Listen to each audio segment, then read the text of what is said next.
They promised us the future. They promised us the next generation of open-world gaming, a living, breathing city where every choice matters, where you could be anyone. Instead, back in December 2020, we got a disaster, a lie, a broken mess that crashed consoles and broke hearts. Today, we are not just doing a review. We are doing an autopsy. We are returning to Night City in 2025 to answer one massive question. Is Cyberpunk 2077 finally the masterpiece CD Projekt Red promised? Or is it just a polished turd wrapped in pretty ray tracing? To understand the game today, we first have to remember the pain of the past. Do you remember the hype cycle? It was suffocating. We waited 8 years for this game. We saw the CGI trailers, we saw Keanu Reeves walk onto the stage at E3 and tell us we were breathtaking. The marketing machine was unstoppable. They told us the NPCs would have handcrafted daily routines. They told us the police system was realistic. The expectations were impossible to meet. And then, the launch happened. It wasn't just buggy, it was fundamentally broken. Textures failing to load, T-posing NPCs asserting dominance, cars falling from the sky like rain. It was a humiliation. Sony removed the game from the PlayStation Store, something that almost never happens to a AAA title. The stock price of CD Projekt crashed. The reputation they built with The Witcher 3 was destroyed overnight. But that was years ago. The developers went silent. They put their heads down. They didn't abandon the ship. Patch after patch, hotfix after hotfix, something started to change. But the real turning point wasn't a patch. It was an anime. Cyberpunk Edgerunners released on Netflix, and it did something incredible. It reminded everyone how cool, tragic, and stylish this universe could be. It brought millions of players back to the game. And finally, the massive 2.0 update arrived. They didn't just fix the bugs. They rebuilt the entire foundation of the game. So, let's talk about what Cyberpunk 2077 actually feels like to play right now. Before we talk about gameplay, we need to address the biggest misconception about this game. For years, people hated Cyberpunk because they wanted it to be Grand Theft Auto future. If you play this game expecting a sandbox where you can cause chaos, fight the police for hours, and go bowling with your cousin, you will be disappointed. Cyberpunk is not a sandbox simulator. It is a narrative-driven action RPG. In GTA, the star of the show is the physics engine and the chaos. In Cyberpunk, the star is the build variety and the storytelling. Once you accept that this is closer to Deus Ex or The Witcher than it is to GTA 5, the experience becomes infinitely better. Let's dive into the gameplay loop, specifically the combat. Because honestly, this is where the game shines the brightest. In its final state, the combat in Cyberpunk feels fast, fluid, and incredibly violent. Before the updates, the RPG elements felt pointless. You would put on a ridiculous pink hat just because it had better armor stats. That is gone. Now, your clothes are just for style, and your armor comes from your cyberware. This sounds like a small change, but it completely fixes the immersion. The new perk system is fantastic. It actually encourages you to build a specific playstyle. Do you want to be a solo?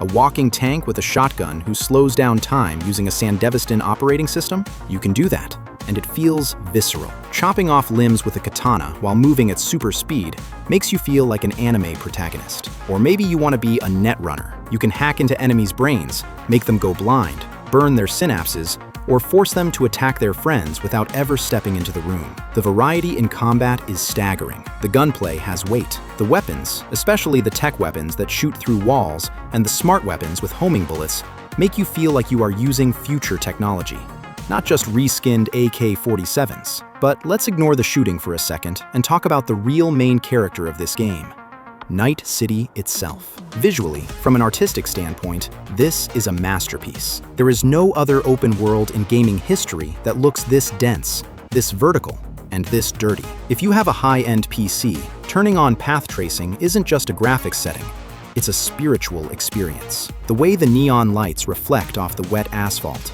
the steam rising from the vents, the massive skyscrapers blocking out the sun, it's just stunning. Sometimes, I catch myself just walking around for 20 minutes, doing absolutely nothing but listening to the sound design and looking at the architecture. The distinct vibe of each district, from the corporate coldness of city center to the lawless poverty of Pacifica, is captured perfectly. We also have to talk about the sound. The radio stations in this game are incredible. Cruising through the city at night, listening to "I Really Want to Stay at Your House" hits different after watching the anime. And then there is the band Samurai. In the lore, this is Johnny Silverhand's band.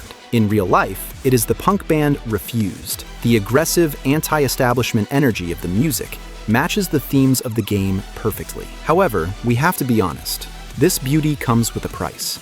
Night City is a look but don't touch kind of world. It is a theater stage. A very expensive, very beautiful stage, but a stage nonetheless. You see a cool building? It's probably locked. You see a street vendor cooking amazing looking food? You can't buy it. You walk past thousands of NPCs, but you can't really interact with them. They are just set dressing. Unlike Red Dead Redemption 2, where every NPC has a routine and a life, the people in Night City are just zombies walking in circles to make the city look busy. The interactivity is still lacking. You can't sit on a bench. You can't play mini-games in an arcade. You can't really live in the city. You just move through it. Now, let's talk about the narrative. The main plot is not about saving the world. It's much more personal. It's about saving yourself. You play as V, a mercenary who accidentally gets a biochip stuck in their head. That chip contains the digital soul of Johnny Silverhand, a terrorist rocker boy played by Keanu Reeves. At first, Johnny is the most annoying person in the universe. He lives in your head, insults your choices, and wants to take over your body. But as the game progresses, the relationship between V and Johnny becomes the emotional core of the experience. It is a tragic, philosophical, and surprisingly human story about death, legacy, and what it means to have a soul. The dialogue is sharp, mature, and cynical. It perfectly captures the high-tech, low-life theme of the cyberpunk genre. And please, do not skip the side content. I repeat, do not ignore the side quests.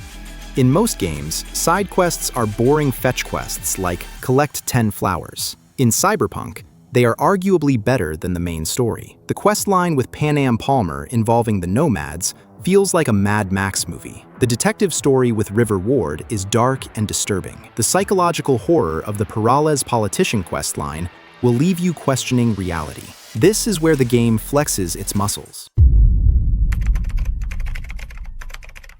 And this brings us to the crown jewel of the entire Cyberpunk experience, Phantom Liberty. To call this a DLC feels disrespectful. This is a full-blown expansion pack in the old-school sense, like Blood and Wine was for The Witcher 3. If the base game is a story about becoming a legend on the streets, Phantom Liberty is a tense, claustrophobic spy thriller that trades street cred for political espionage. It introduces a completely new district called Dogtown, and visually, Dogtown is breathtaking in the most depressing way possible. It is a walled-off combat zone run by a warlord named Kurt Hansen. Unlike the neon-soaked skyscrapers of Night City, Dogtown is a graveyard of old ambition. It is built inside a ruined stadium and abandoned construction projects. It feels oppressive, dangerous, and distinctly different from the rest of the map. The moment you enter Dogtown, the rules change. The police don't go there.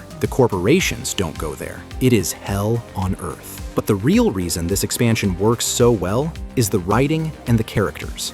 Specifically, two people, Solomon Reed and Songbird. Let's start with Solomon Reed, played by Idris Elba. We see celebrities in games all the time, and usually they are just marketing gimmicks. But Idris Elba actually acts his soul out here. Reed is a sleeper agent for the NUSA government. He is a man defined by duty, loyalty, and betrayal. He is tired.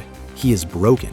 But he serves his country because he doesn't know how to do anything else. The chemistry between him and V is palpable. You want to trust him, but in a spy thriller, trust is a currency you cannot afford to spend. Then there is Songbird. She is arguably the most tragic character in the entire franchise. She is a mirror to V. Just like you, she is dying because of technology. Just like you, she is desperate. She is willing to burn the entire world down just to survive another day. The central conflict of Phantom Liberty isn't about shooting the bad guy. It is a moral dilemma. Who do you betray? Do you betray the soldier who operates on loyalty? Or do you betray the desperate girl who just wants to live? The game forces you to make choices that genuinely hurt. There is no good ending here. There is only the least terrible option. This narrative complexity is supported by new gameplay mechanics. The expansion introduces the Relic skill tree,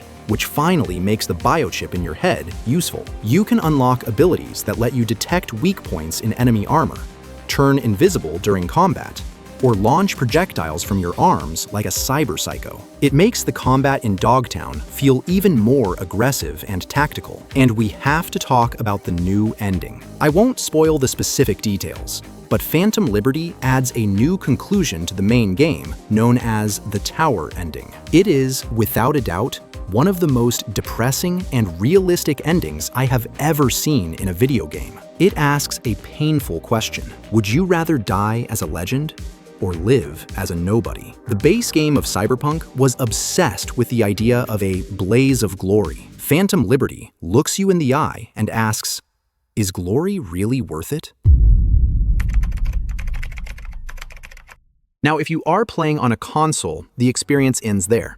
But if you are playing on PC, oh boy, you are playing a completely different game. We have to talk about the modding community, because they are the unsung heroes who kept this game alive during the dark times. Right now, in 2025, the modding scene for Cyberpunk is insane. Do you want the game to look like hyper-realistic body cam footage? There is a mod for that. Do you want flying cars that you can actually pilot? There is a mod for that. Do you want to add hundreds of new clothes, hairstyles, and cyberware that CD Projekt Red didn't include? Nexus Mods has you covered.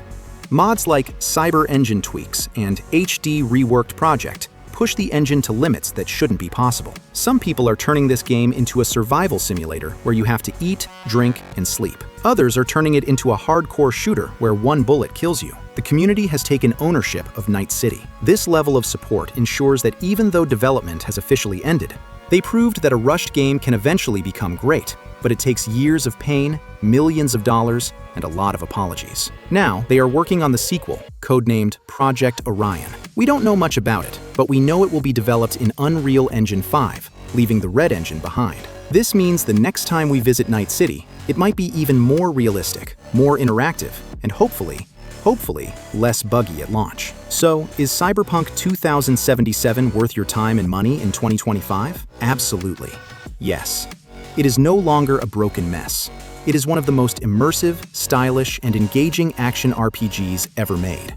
It managed to crawl out of the grave it dug for itself and redeem its reputation. It went from a cautionary tale about corporate greed to a triumphant example of developer dedication. I am giving Cyberpunk 2077, in its final Ultimate Edition state, a solid 9 out of 10. It is a journey you won't forget. If you enjoyed this deep dive, make sure to hit that like button and subscribe for more honest game analysis.